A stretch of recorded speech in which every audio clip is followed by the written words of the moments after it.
తెలుగునాట ప్రజాస్వామ్యం నిలువున వంచనకు గురైందా?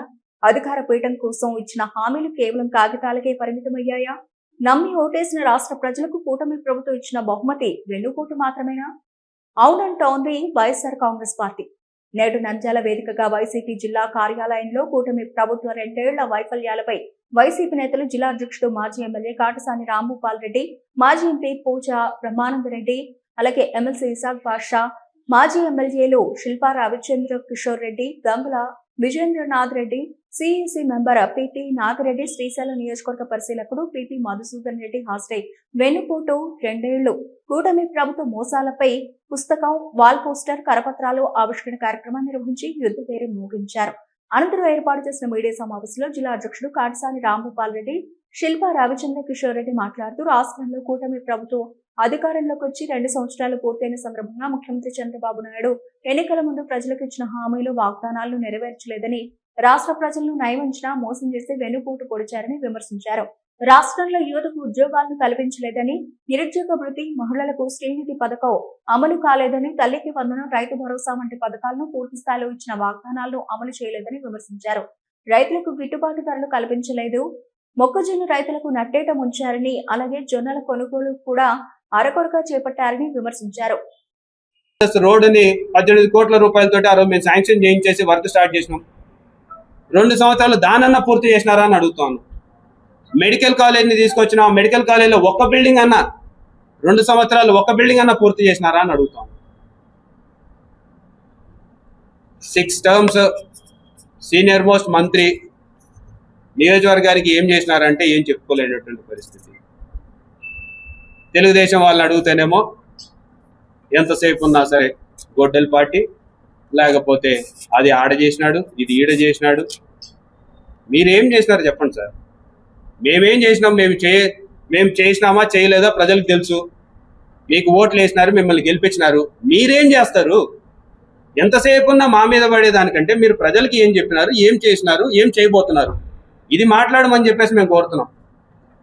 అది తప్పితే మిగతావన్నీ చెప్తూ ఉంటారు. ప్రతి దాంట్లో రాజకీయం. మతిసింతం లేని వ్యక్తి చేసినాడని చెప్పేసి ఫస్ట్ ప్రెస్ పోలీసు వాళ్ళతో చెప్పిస్తారు. నెక్స్ట్ మినిట్ పైన పార్టీ నుంచి ఒక లైన్ రాగానే చిలుక పలుకులు పలుకుతారు అందరు.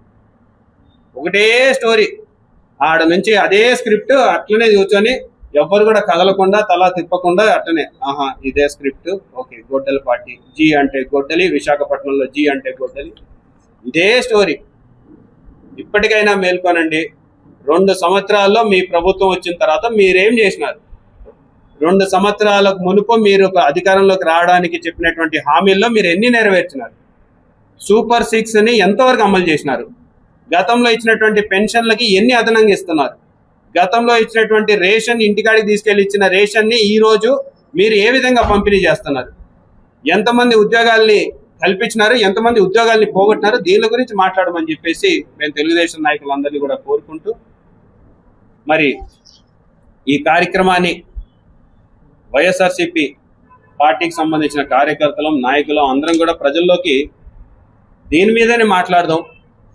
ఎందుకంటే మా నాయకుడు ఒకటే చెప్పినాడు, దుర్భాషలు ఆడాల్సిన పనుల, అడ్డదిడ్డంగా మాట్లాడాల్సిన పనుల, నోటికి వచ్చినట్టు మాట్లాడాల్సిన పనుల.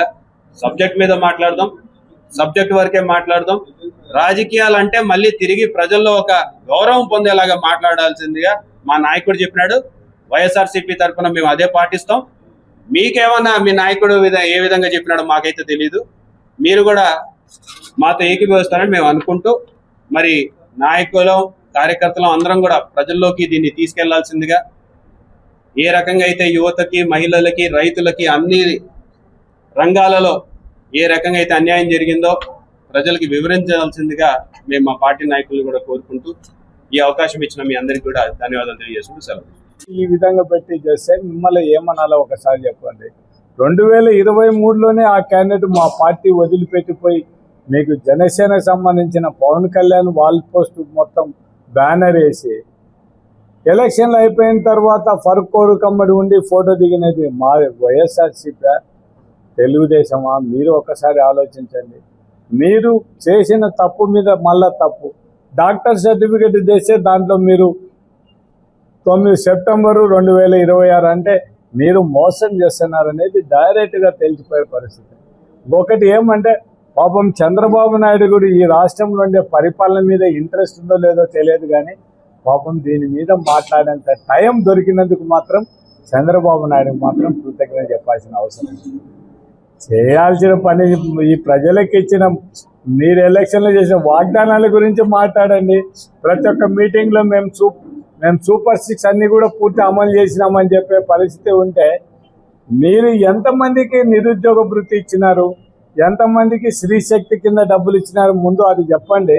మీరు అప్పుడు అన్నీ కూడా మీరు సూపర్ 6 అన్నీ అమలు చేసాము, మీరు చేసామని మేము కూడా ఒప్పుకున్నాం. కానీ అవన్నీ ఏం చేయకుండా మీరేదో మేము సూపర్ 6 అయిపోయింది మొత్తం అన్నీ చేసామని మాట్లాడితే, ఎవరు మాట్లాడినా కూడా వాళ్ళకు నాలుగ మందం అనే మాట్లాడే పరిస్థితులు ఉంటాయి.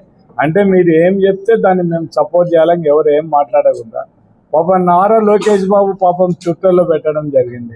పాపం ఆయన అంత ఇంట్రెస్ట్ తీసుకొని పెట్టినందుకు కనీసం మీ పోలీసు వ్యవస్థ ఏ విధంగా పనిచేస్తుందో ఒక్కసారి ఆలోచించమని తెలుగుదేశం నాయకులకు విజ్ఞప్తి చంద్రబాబు నాయుడు గారికి, లోకేష్ బాబు గారికి చెప్పడం జరుగుతుంది. మీ వాళ్ళు ఇంత ఇన్సిడెంట్ జరిగి ఈ రాష్ట్రంలో ఉండే 2 రాష్ట్రాల్లో ఉండే తెలుగు ప్రజలు, అంటే 2 రాష్ట్రాలు డెవలప్ చేసిన నాయకుడు దివంగత నేత రాజశేఖర రెడ్డి గారు, అటువంటి విగ్రహాన్ని తీసేస్తే, దాన్ని తల తీసేస్తే, దాన్ని గురించి ఏం పట్టించుకొని పోలీసులు మాత్రం ముద్దాయిని అరెస్ట్ చేసినాం మేము ఇమ్మీడియట్గా 10 నిమిషాలకే కస్టడీ తీసుకుందని చెప్పి అటువంటి ముద్దాయికి వీళ్ళు బెయిలబుల్ సెక్షన్ వేసి కోర్టుకు పంపించి కోర్టు నుంచి మీరే బెయిల్ ఇవ్వాలనే పరిస్థితిలో పోలీసు వ్యవస్థ ఇంత ఉంటే మాత్రం, అంటే మీకు నచ్చిన వాళ్ళ మీద ఊరికి ఎదురెదురు మాట్లాడినా కూడా దానికి 307 పెట్టి కోర్టుకు పంపించిన పోలీసు వ్యవస్థ ఈరోజు ఈ విధంగా తయారైపోతే, ఇంత మొత్తం నంద్యాల ప్రజలు ఉండే వైఎస్ఆర్సీపీ కార్యకర్తలు ప్రతి ఒక్క నాయకుడు కూడా బాధపడే పరిస్థితులు ఉంటే, పోలీసులు ఈ విధంగా బెయిలబుల్ సెక్షన్ పెట్టి పంపేయడం ఎంతవరకు కరెక్ట్? అంటే ఇండైరెక్ట్గా తెలుగుదేశం వాళ్ళు, మీరు పోలీసులు ఇటువంటి ఎంకరేజ్ చేస్తున్నారా? ఒక్కసారి మీరు అందరూ కూడా ఆలోచించమని మేము విజ్ఞప్తి చేస్తున్నాం. ఎంజే హాస్పిటల్ నంద్యాల పట్టణంలో అత్యాధునిక సదుపాయాలతో నిష్ణాతులైన వైద్యులచే అందరికీ అందుబాటులో అతి తక్కువ ఖర్చుతో వైద్యం అందిస్తోంది MJ hospital. Doctor Jasmine Sultana MBBS MS DGO, LSS laparoscopy, Netherlands, obstetrician and gynaecologist, గర్భిణీ మరియు స్త్రీ వ్యాధి నిపుణులచే హై రిస్క్ ప్రెగ్నెన్సీ, సాధారణ కాన్పులు, సిజేరియన్, ఫ్యామిలీ ప్లానింగ్ ఆపరేషన్, గర్భసంచి ఆపరేషన్, లాప్రోస్కోపీ ద్వారా ఆపరేషన్లు, సంతాన సాఫల్యం కొరకు చికిత్స చేయబడును. ఇప్పటి వరకు విజయవంతంగా 988 డెలివరీలు చేయడం జరిగింది. 75 నుండి 80% నార్మల్ డెలివరీలు చేయడం జరిగిందని తెలియజేయటకు సంతోషిస్తున్నాం. సుమారు 4 కేజీల బరువు గల కణితిని తీస్తూ మరో ప్రక్క 3.5 కేజీల బరువున్న శిశువును అతి కష్టమైన ఆపరేషన్ విజయవంతంగా బయటికి తీయడం జరిగింది. అత్యాధునికమైన operation theatre, labour room, emergency విభాగం, ఇంక్యుబేటర్ సదుపాయం, వెంటిలేటర్ సదుపాయం, అత్యాధునిక ఐసీయూ, ఆధునిక హంగులతో వెయిటింగ్ హాల్, ఆధునిక special AC rooms, sharing rooms, non AC rooms, అధునాతన ల్యాబొరేటరీ, 24 గంటల ఫార్మసీ సదుపాయం, పేషెంట్స్ కొరకు లిఫ్ట్ సదుపాయం, విశాలమైన పార్కింగ్ సదుపాయం కలదు. చిన్నపిల్లల వైద్య నిపుణులు, లాప్రోస్కోపిక్ విభాగం మరియు అత్యవసర సేవలు అందించబడును. వివరాలకు సంప్రదించండి. MJ hospital, Sanjeev Nagar, Nandyal. Phone numbers 9063078981, 08514359702.